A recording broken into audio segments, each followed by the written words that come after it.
बिस्मिल्लाहिर्रहमानिर्रहीम। Urdu beauty tips में आपको वेलकम कहती हूँ। अस्सलाम वालेकुम। रमज़ान मुबारक का महीना, बरकत वाला महीना जल्दी हमारे पास होगा। चंद दिनों का मेहमान होता है ये महीना, जिसमें जितनी भी हम बरकतें समेट सकें। तो आज हम बात करने वाले हैं प्रेग्नेंट वुमेंस जो हैं वो रमज़ान मुबारक में अगर रोज़ा रखना चाहें या उनके डॉक्टर जो हैं उनको इस बात की परमिशन दे दें कि वो रोज़ा रखें, तो फिर उनको क्या खाना चाहिए, उनका पूरे महीने का जो है डाइट प्लान इंशाल्लाह ताला आज हम डिस्कस करेंगे। कंप्लीट गाइड इंशाल्लाह मैं आपको दूंगी डिटेल से। सारी वीडियो आपने एंड तक ज़रूर देखनी है और अपनी दोस्तों के साथ इसको शेयर कीजिएगा। और अगर पसंद आई तो प्लीज़ इसको लाइक कर दीजिएगा, सब्सक्राइब कीजिएगा हमारे चैनल को और बेल आइकन को ज़रूर दबाइएगा ताकि हमारे नोटिफिकेशंस आपको टाइम पे मिल जाएं। रमज़ान मुबारक में प्रेग्नेंट वुमेंस के लिए जो है अमूमी तौर पे कहा जाता है कि वो रोज़ा नहीं रख सकती।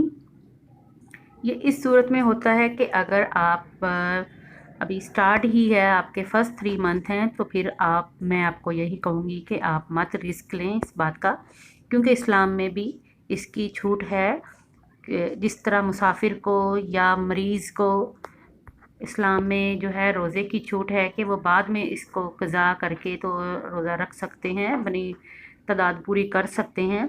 इसी तरह प्रेग्नेंट जो हैं हामला औरतें, वो भी आसानी से बाद में रोज़े रख सकती हैं, ऐसा कोई इशू नहीं होता।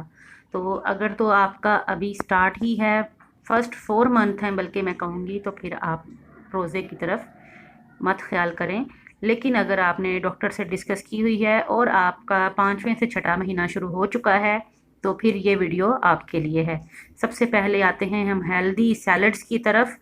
तो उससे पहले बात करेंगे कि सुबह का आगाज़ जो है वो नमाज से, कुरान से और अल्लाह ताला के बाबरकत नाम से कीजिए। अभी से ही शुरू कर दीजिए इसको और अपनी रूटीन बना लीजिए कि फ़जर की नमाज़ आपने लाजमी पढ़नी है, कुरान पढ़ना है, फ़जर की नमाज़ पढ़नी है। जितना ज़िक्र व अज़कार करेंगे उतना ही आप फ्रेश रहेंगी। इसके बाद आ जाते हैं रमज़ान मुबारक के स्टार्ट में। तो आपने रात में ही थोड़ा सा अपने लिए जो है हल्का फुल्का नाश्ते का अरेंज कर लेना है और इफ़्तार के लिए भी जो है वो आपने वेजिटेबल्स और फ्रूट्स ज़्यादा लेने हैं। सबसे पहले बात करेंगे हम कि आपने ब्लड प्रेशर को आपने लाजमी चेक करते रहना है, शुगर लेवल को लाजमी चेक करते रहना है, डॉक्टर के साथ इन टच रहना है आपने।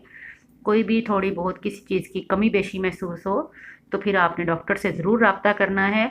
और खाने पीने में जो है वो मैं यही कहूँगी कि प्लीज़ ये पकोड़े, समोसे, रोल वगैरह जो हैं इनको अवॉइड कर दीजिए। अगर आप इनको खाना ही चाहते हैं तो आप इनको बेक कर सकते हैं या आप इनके अंदर मिक्स वेजिटेबल्स वगैरह डाल लीजिए।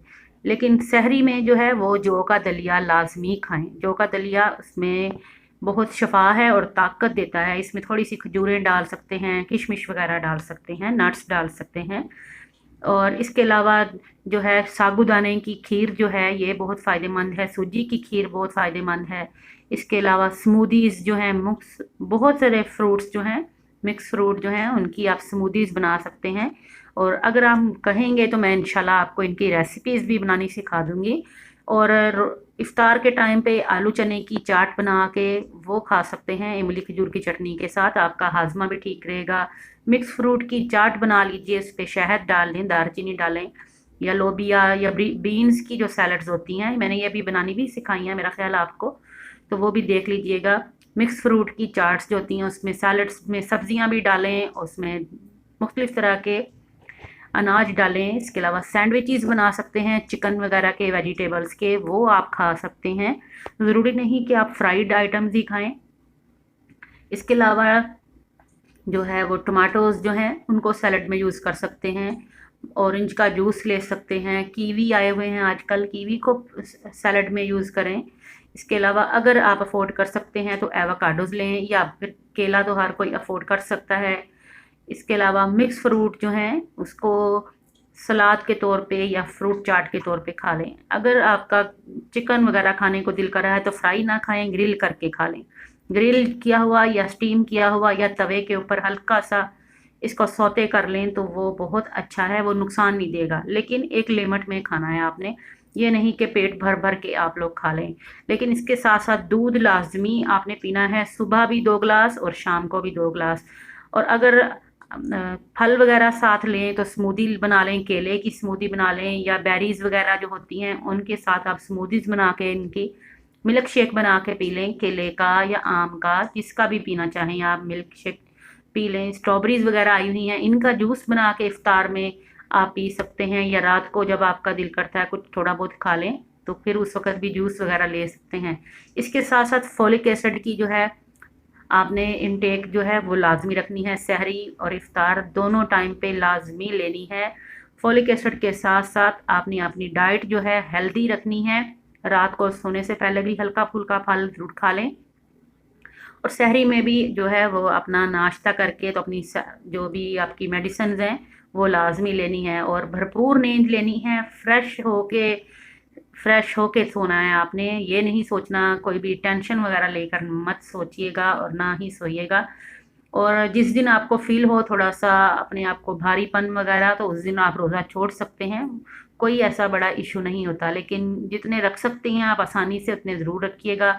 मदर फीड जो कराती हैं माएँ, उनके लिए भी सेम यही मैं बात कहूँगी कि आप लोग भी इसी डाइट को फॉलो कीजिए, ये आपके लिए बेहतरीन है। और बाकी अल्लाह ताला की इबादत करें, नमाज़ पढ़ें, कुरान पढ़ें, तस्बीहात करें, अल्लाह ताला से अपने लिए ज़िक्र-ओ-ज़कार में दुआएँ मांगें, अपनी